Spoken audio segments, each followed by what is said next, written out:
Yale nimeona siku ya leo gavana wenu na viongozi wa Kitui wamefanya na pesa kidogo 15%. I cannot believe, Your Excellency, you could achieve so much with so little.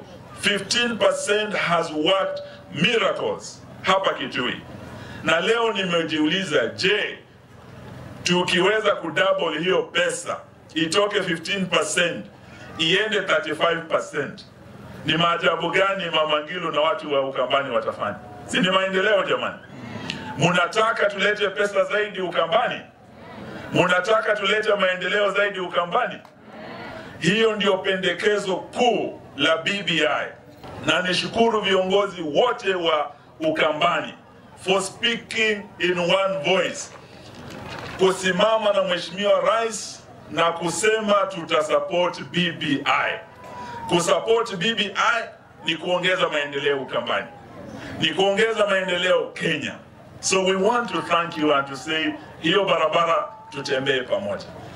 Kuna mengi mtaelezwa hapa, kuna wengi watakuja baadaye, walimu wengi watakuja kuwafunza hapa, tukatae BBI sababu ina hii maneno, ina ile.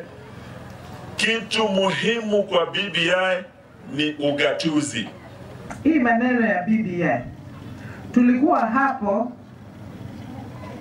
last Monday na tumeangalia even what we have looked at. Tuachane na mambo ingine, umaskini ule huku hapa Ukambani na kwingine na kwa wanawake na watoto, ni kwa sababu hatujapata pesa kutosha.